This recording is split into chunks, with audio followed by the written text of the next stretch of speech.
Hello guys, welcome to this session. मैं हूं रवि बजाज और आज हम एक्सरसाइज के मूड में हैं। आज हम क्या करने वाले हैं, वोकेबलरी आपने बहुत सीखी। आप क्लोज टेस्ट करने की भी कोशिश करते हैं, उसमें भी वोकेबलरी आती है। बहुत से बच्चे पूछते हैं हमसे कि जी क्लोज टेस्ट की कोई ट्रिक है क्या।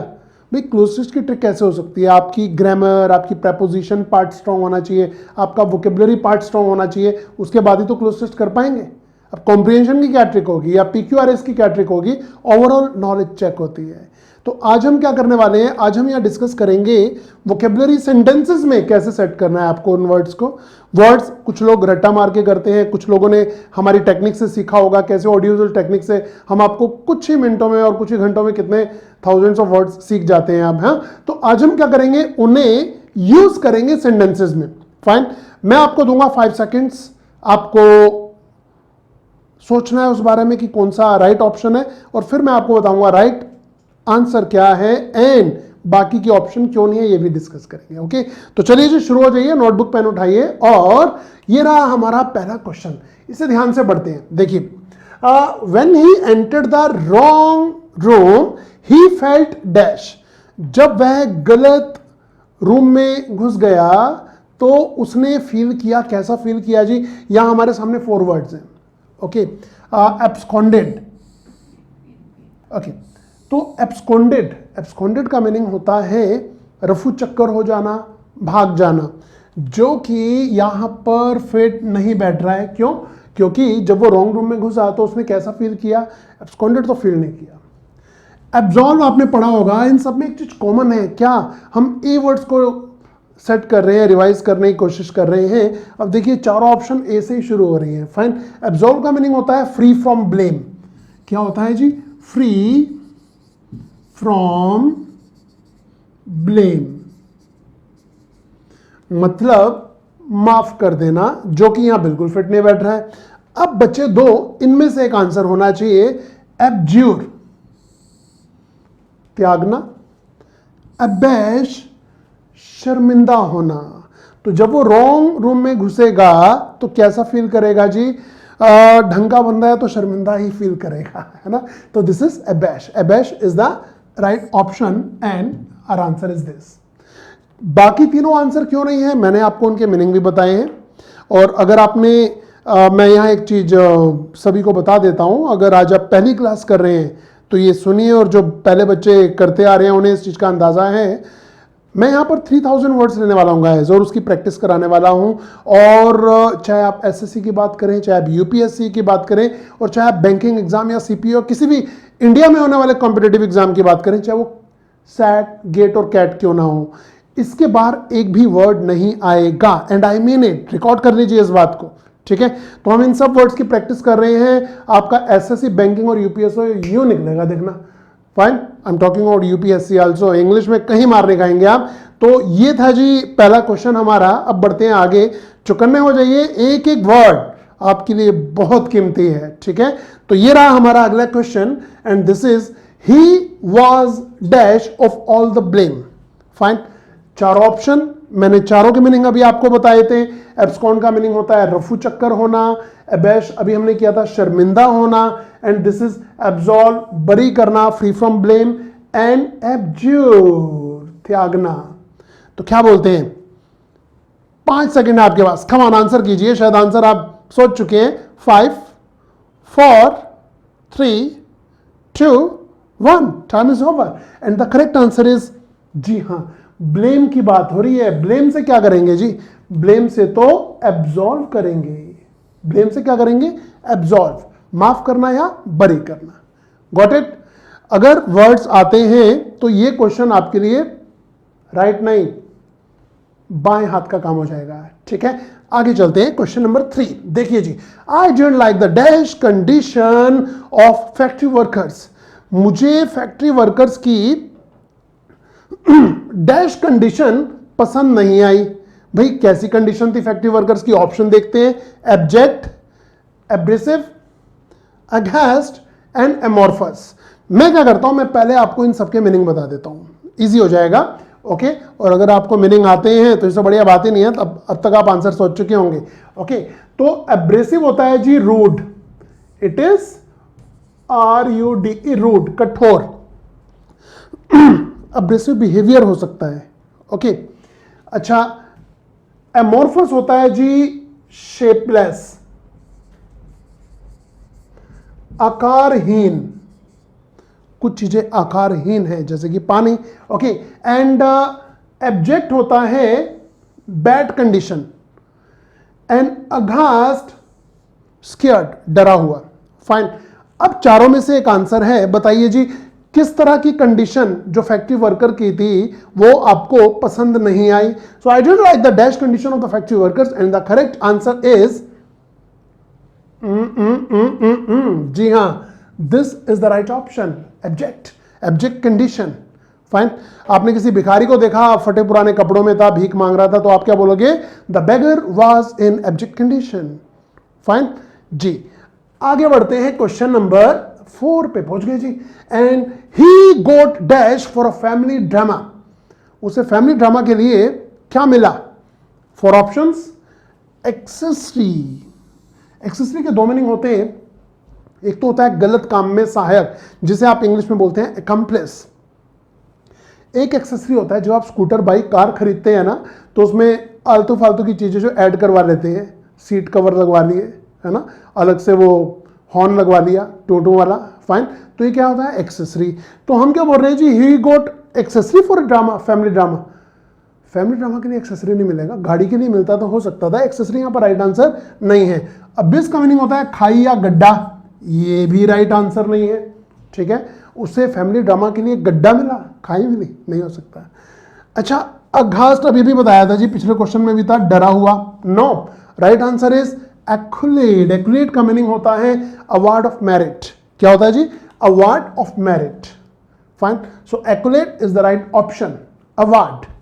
फाइन, तो यहां मैं एक चीज बताना चाहूंगा आपको, बार बार इसी चीज पे बताना नहीं चाहूंगा, जोर देना चाहूंगा, वोकैब की अपनी वेटेज है, अपनी इंपॉर्टेंस है। जब वोकैब आपकी स्ट्रांग होती है तो न्यूज़पेपर आपके लिए गेम बन के रह जाता है। आपके आर्टिकल्स जो आपको लिखने होते हैं रिटन टेस्ट में, या फिर आपको ऐसे राइटिंग करने वाले हैं, बहुत मजा आता है अगर आपकी वोकैब स्ट्रांग है। तो रट्टा मार के मत करिए, इसे हमने थोरोली अपनी OMG ऐप में कराया है, नीचे डिस्क्रिप्शन में हमारा लिंक भी दिया है, इसे देखिएगा। कितने प्यार से हमारे बच्चों ने थाउजेंड्स ऑफ वर्ड सीख लिए हैं बड़े आराम से। अगर अभी तक आपने स्टार्ट नहीं किया है तो हम बोलेंगे इट इज टिक टिक टिक, समझ जाएंगे आप। Come on, question number 5। He can not recognise me because he suffering from dash, वह मुझे पहचान नहीं सकता। He can not recognise me because he suffering from dash. बताइए जी, 4 ऑप्शन है आपके पास, एमनेशिया, फेशिया, एनेक्डोट, एम्ब्रोशिया। मैं सबके मीनिंग क्लियर कर देता हूं। एम्ब्रोशिया का मीनिंग होता है फूड ऑफ गॉड्स, आप प्रसाद भी कह सकते हैं इसे, फूड ऑफ गॉड्स। भाई साहब एक चीज क्लियर कर देता हूं, गॉड्स में ना, गॉड का मीनिंग जब भगवान होता है ना तो जी हमेशा कैपिटल होगा, याद रखिएगा। बट यहां मैंने स्मॉल किया है, इसका मीनिंग क्या होगा? जब गॉड का मीनिंग देवी देवताओं के लिए यूज होता है ना, या देवता हैं, तो हम जी छोटा कर सकते हैं, स्मॉल कर सकते हैं। अगर ये ऑलमाइटी गॉड के लिए हो रहा है तो फिर गॉड, क्योंकि हम कहते हैं गॉड इज वन, भगवान तो एक है, ठीक है। बट एक वर्ड होता है जी god and gods and goddess. इसका क्या मतलब हुआ जी? इसका मीनिंग हुआ देवी देवता, ठीक है। यहां नंबर्स की बात हो रही है, ज्यादा देवी देवता। तो एम्ब्रोशिया, सफरिंग फ्रॉम एम्ब्रोशिया तो नहीं हो सकता। फिलहाल आप अपनी डायरी में इस वर्ड को जरूर लिख लेंगे, है बहुत खास। मैं जितने वर्ड आज जो आपको यहां बता रहा हूं ऑप्शन में भी, वो बहुत खास है, ठीक है। आज हम सिर्फ ए वर्ड की बात कर रहे हैं। तो एम्ब्रोशिया यहां पर सही आंसर नहीं है। एनेक्डोट का मीनिंग होता है कोई भी चुटकुला, घटना या स्टोरी, मजेदार चुटकुला हो सकता है, ठीक है। तो it is related to a story, जो कि यहां पर आंसर सही नहीं है, यहां फिट नहीं बैठ रहा है। इन दोनों में से एक राइट आंसर है। अब इन दोनों वर्ड का मीनिंग क्या होगा ये भी जानना जरूरी है। देखिए, he can not recognise me because he suffering from, वो मुझे पहचान नहीं सकता क्योंकि वो इस चीज से पीड़ित है। किस चीज से पीड़ित है देखते हैं जी। देखिए, एमनीशिया का मीनिंग होता है लॉस ऑफ मेमोरी। मुझे ये आंसर लग रहा है, बट इसका मीनिंग भी पता लगाना जरूरी है ना। इसका मीनिंग क्या है जी? अफेशिया, लॉस, ये भी लॉस है जी, लॉस ऑफ स्पीच। हड़बड़ाहट में जब वर्ड्स में इंसान खो जाता है, उसकी आवाज नहीं निकलती। सपोज राजू एक बच्चा है जो कुछ चुरा रहा था, घर में पापा के पर्स में से पैसे निकाल रहा था और पीछे से पापा आ गए, या फिर आपका एग्जाम अच्छा नहीं हुआ था और आप स्कूल में पहुंचे रात को 3 इडियट वाली स्टाइल में अपने फ्रेंड के साथ टॉर्च लेकर, और ये पेपर निकाला और ऊपर पीछे देखा जी प्रिंसिपल साहब खड़े हुए, क्या हो रहा है राजू, क्या हो रहा है? तो आप क्या, मैं कुछ नहीं, ये क्या है? हड़बड़ाहट में वर्ड्स का खोना इज कॉल्ड अफेशिया। फाइन। तो अगर वो मुझे पहचान नहीं पा रहा है तो क्या दिक्कत है? उसे अफेशिया हुआ है या एमनीशिया हुआ है? जी पहचान नहीं पा रहा है। गजनी मूवी देखी होगी आपने, आमिर खान को भी यही हो गया था, तो इसे कहते हैं जी एमनीशिया। फाइन। सो एमनीशिया का मीनिंग हो गया जी loss of memory. Got it? Aamir Khan was suffering from partial amnesia. Partial amnesia क्या होता है? कभी याददाश्त आती थी, कभी चली आती थी चली आती थी, ऐसे था ना उस मूवी में, तो उसे पार्शियल एमनीशिया हुआ था। ओके, आगे बढ़ते हैं जी। ये दोनों हो गई हमारी बीमारियां। This was the right answer. And now question number 6, come on. It is the prime minister's responsibility, ये तो भाई प्राइम मिनिस्टर की रिस्पॉन्सिबिलिटी है, टू डैश दिस फियर, कि वो इस फियर को डैश करे। प्राइम मिनिस्टर क्या करेगा फियर को? कोई डर है अगर पब्लिक के मन में, तो प्राइम मिनिस्टर का काम है उस फियर को डैश करना। क्या करना? 4 ऑप्शन हमारे सामने हैं। आपने देखा होगा हम डी से शुरू करके वापस ए पे आ रहे हैं, तो कहीं से भी शुरू कर सकते हैं। देखिए हम बी से शुरू कर देते हैं। अबेट का मीनिंग होता है जी उकसाना, प्रोवोक, उकसाना, रुखसाना नहीं बोला, उकसाना, ठीक है जी।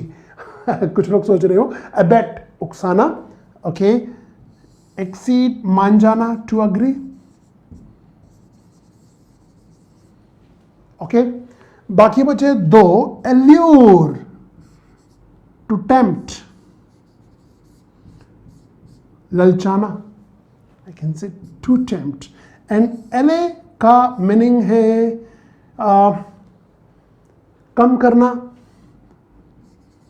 मैं तो इसके लिए आपको कम से कम 16 वर्ड दे सकता हूँ, एक नहीं 16, ठीक है। आप क्वेश कर सकते हैं, क्वेल कर सकते हैं, एले कर सकते हैं, मोलिफाई कर सकते हैं, और अपीज कर सकते हैं, और so many words are there. Fine, packet कर सकते हैं। तो 16 वर्ड्स हमने अपनी सिनोनिम्स की वीडियो में कराए हैं, वो कर सकते हैं। और राइट आंसर अभी तक आप सोच चुके हैं, it is prime minister's responsibility to dash this fear. ये प्राइम मिनिस्टर की ड्यूटी है, कि रिस्पॉन्सिबिलिटी है कि वो इस डर को डैश करे। क्या करेंगे जी? भाई शांति करेंगे, कम ही करेंगे, ठीक है। तो एले इज द राइट आंसर, एले। Got it? You must be enjoying this session, क्योंकि अक्सर आपने देखा होगा यूट्यूब पर भी बहुत सारी वीडियोस हैं और सभी टीचर्स बहुत अच्छा भी पढ़ाते हैं, बट एक चीज़ है कि वहाँ सिनोनिम की बात होती है तो फिर सिर्फ सिनोनिम की हो रही होती है, एंटोनिम की या वन वर्ड की हो रही होती है तो उसी की हो रही होती है। तो अभी पहली बार ऐसा हो रहा है कि हम सेंटेंसेस में से पता लगा रहे हैं, और हमने बच्चों के लिए इस पर बहुत ज़्यादा मेहनत की है। बस आपको ये फ्रूट खाना है, ठीक है, कंजूसी मत करना, छोड़ मत देना। और ये रहा हमारा अगला क्वेश्चन, ये देखिए जी। Our government should dash the old policy that is unfair to native Indians. भाई हमारी सरकार को ये करना चाहिए, क्या करना चाहिए? डैश करना चाहिए, जो हमें पता लगाना है। द ओल्ड पॉलिसी, पुरानी पॉलिसी को डैश कर देना चाहिए, that is unfair to the native Indians, जो यहाँ के प्रवासियों के लिए फेयर नहीं है। तो हमारी सरकार उस ऐसी पॉलिसीज या ऐसे पुराने जो कानून बने हुए हैं उसे क्या करेगी? देखिए जी, 4 ऑप्शन फिर हमारे सामने। अभी हमने किया था एले, एले का मीनिंग होता है जी शांत करना, कम करना। एल्यूर का मीनिंग अभी मैंने लिखा था टू टेम्प्ट, ललचाना, ओके। एक्सीड का मीनिंग होता है जी मान जाना, ये भी हमने देखा था। यहां एब्रोगेट एक नया वर्ड आ गया, एब्रोगेट का मीनिंग होता है कैंसिल, कैंसिल करना, जो कि यहां पर बिल्कुल फिट बैठता है। एब्रोगेट कर देना चाहिए, ठीक है, हटा देना चाहिए, रिमूव कर देना चाहिए। और एब्रोगेट के लिए गाइस, अगर आप हमारी सिनोनिम्स की वीडियो यहीं पर देखेंगे, हमारे प्लेलिस्ट में जाइए यूट्यूब पर और सिनोनिम्स वाली वीडियो पर चले जाइए। वहां पर हमने कम से कम 12 से 14 वर्ड तो कराए हैं, जो सिर्फ आपको 3 मिनट में याद हो जाएंगे, है ना। हमें कभी कभी बच्चे कहते हैं कि यार आप ना सर लंबी लंबी वीडियो बनाया करो, ये तो 5-7 मिनट में हो गया। और मैं एक बात कहता हूँ भाई साहब, आप इतने सालों से पढ़ रहे हैं, 18-20 साल तो पढ़ते पढ़ते कितनी सारी क्लासेस आप कर गए, स्कूल कॉलेज कर गए, आपने क्या पढ़ा बताइए। जो हमारी 5 मिनट की वीडियो में आपको मिल जाता है, ईमानदारी से बताइए क्या वो अभी तक मिला था, है ना। क्या वो सिनोनिम्स, क्या वो वर्ड मीनिंग याद किए थे? ये है मेरा क्वेश्चन। ये देखिए अगला क्वेश्चन ये रहा। Many people go to Haridwar at Ganga Ghat for dash. भाई हरिद्वार गंगा घाट पे, हर की पौड़ी है ना, वहां पर बहुत से लोग जाते हैं। टू फॉर डैश, किस लिए जाते हैं जी? 4 ऑप्शन फिर। सो एब्सिशन का मीनिंग होता है जी कटिंग ऑफ। कटिंग ऑफ जो कि गलत है, कटिंग ऑफ के लिए जाते हैं। ये कहां यूज होता है मैं ये भी बता देता हूं guys.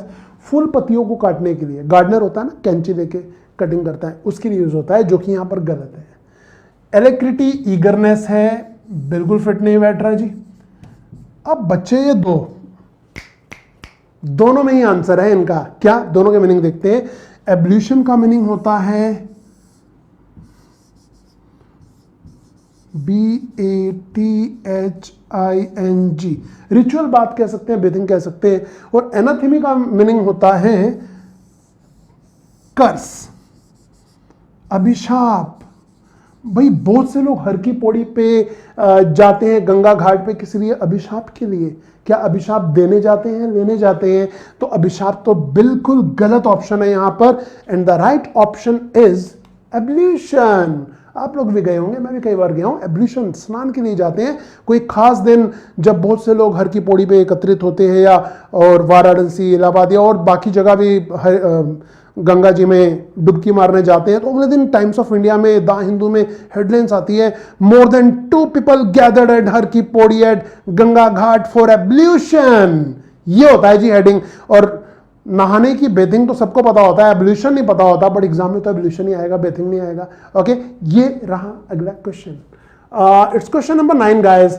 There is a great dash between China and Pakistan.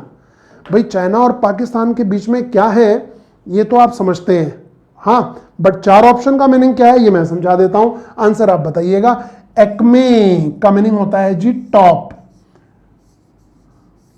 Top है, दोनों के बीच में टॉप है क्या? पता नहीं, आप बताना आंसर सही है नहीं है। एलिगरी, ये अ काइंड ऑफ स्टोरी होती है, रूपक कहते हैं इसे हिंदी में, where character stands for fine.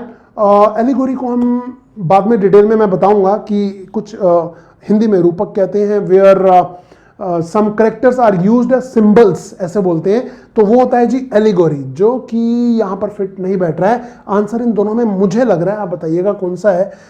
Acclaim का मीनिंग होता है शाबाशी, और एफिनिटी का मीनिंग होता है फ्रेंडशिप। क्या मीनिंग, क्या आंसर मुझे देने की जरूरत है? अभी तक आपको आंसर मिल चुका होगा। फिलहाल पाकिस्तान और चाइना में दुश्मनी तो नहीं है, ये तो हम सब जानते हैं। इट्स एफिनिटी, लाइकिंग है, फ्रेंडशिप है, ठीक है, एफिनिटी। सो ये हो गए जी, क्वेश्चन नंबर 9 तक हम कर चुके हैं। और अब it's question number 10, come on. Several prisoners dash from the jail last night. बहुत मजेदार क्वेश्चन है। कई प्रिजनर्स, कई जो कैदी थे, dash from the jail last night, jail से क्या हुए देखते हैं। अबहॉर, इसका मीनिंग है जी हेट, परंतु यहां पर ये सेकंड फॉर्म लगी हुई है। Okay, absolve, free from blame, free होना। ओके, मुझे ये लग रहा है ये आंसर हो सकता है, बट अभी पता नहीं, दो के मीनिंग देखने जरूरी है। एक्लेम अभी आपको बताया था जी, शाबाशी होता है, पिछले क्वेश्चन में आया था। एब्सकॉन्डेड का मीनिंग होता है रफू चक्कर हो जाना, भाग जाना, हम इसे डिकैम्प कह सकते हैं इंग्लिश में। फर्स्ट फॉर्म लिख देते हैं डिकैम्प, फाइन। तो आंसर क्या लग रहा है? सी और बी में से आपको चूज करना है मेरे हिसाब से। तो बताइए जी। शाबाशी तो मिलेगी नहीं, हेट भी नहीं होंगे। कल रात को several prisoners dash from the jail, यहां देखिए एक चीज बताता हूं, अगर आप एब्सॉल्व करेंगे, एब्सॉल्व, ठीक है, तो ये अगर आपको सही लग रहा है, आंसर ये गलत है, वैसे आंसर यही सही है, बट ये क्यों नहीं है इसे भी समझ लेते हैं। देखिए जी, absconded is the correct answer. Absolve अगर आपके दिमाग में आ रहा है कि भाई बरी भी तो हो सकते हैं, तो भाई साहब फिर ये पैसिव वॉइस होता, ठीक है, वो बरी नहीं होते, उन्हें बरी किया जाता, उस केस में यहां पर वर लगा होता, जो कि अभी नहीं लगा हुआ है, ठीक है। वर एब्सॉल्व होता तो हम मान लेते कि उन्हें बरी किया गया, सेवरल प्रिजनर्स को बरी किया गया लास्ट नाइट, बट यहां पर वर नहीं है, तो दिस इज, ये डूअर है, ये एक्शन कर रहे हैं प्रिजनर्स। क्या किया है इन्होंने, कौन सा एक्शन, भाग निकले। ओके, तो ये रहे हमारे 10 क्वेश्चन। आपको हमारा सेशन कैसा लगा? क्या आपको कुछ वर्ड्स अगर किए हुए थे तो याद आए? क्या आपने इन सेंटेंसेस को एंजॉय किया, इनका मजा लिया? अभी तक क्या होता है, बच्चे ना बहुत सारे वर्ड्स रट के बैठ जाते हैं, बट सेंटेंस में उन्हें यूज करना ही नहीं आता, बट क्लोज टेस्ट में देखते हैं तो भाई साहब तोते उड़ जाते हैं, कहते हैं ये क्या है, आज का दिन अच्छा नहीं है, टफ पेपर आ गया, ऐसी सी बातें करते हैं। बट मैं आपको करा रहा हूं यहां पर 3000 वर्ड्स और उसकी पूरी प्रैक्टिस, तो इस प्रैक्टिस को आप मिस नहीं कर सकते हैं, ठीक है। और कोई डाउट है तो हमसे पूछिए, नीचे कमेंट करिए, और कोई डाउट नहीं है तो अच्छा कमेंट करिए। ओके, और मिलते हैं हम अगले सेशन में। बट जाने से पहले एक चीज बताया था, मेरा नाम रवि बजाज है, मैं अनअकैडमी में प्लस एजुकेटर हूं। ओके, और मेरा रेफरल कोड है रवि बजाज 10। आप वहां आकर इंडिया के टॉप एजुकेटर से पढ़ाई कर सकते हैं, और मेरा रेफरल कोड रवि बजाज 10 जब आप डालेंगे सब्सक्रिप्शन के समय तो आपको मिलता है 10% डिस्काउंट। ओके, और ज्यादा जानकारी के लिए आप कमेंट्स में मुझसे कोई भी क्वेश्चन पूछ सकते हैं। यू आर वेलकम, एंड मिलते हैं अगले सेशन में। Till then, goodbye, take care.